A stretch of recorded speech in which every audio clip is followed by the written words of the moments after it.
Hello mga ka-wonder! Happy Monday everyone! April 1! Ang bilis ng panahon, no? I-welcome natin yung April na puno ng pag-asa.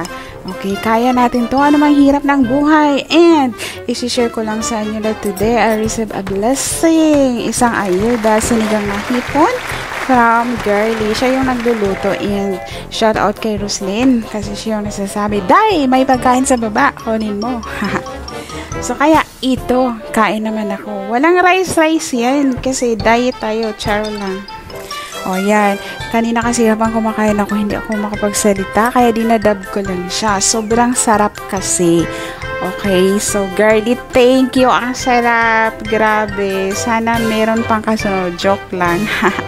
Yan lang. Bye!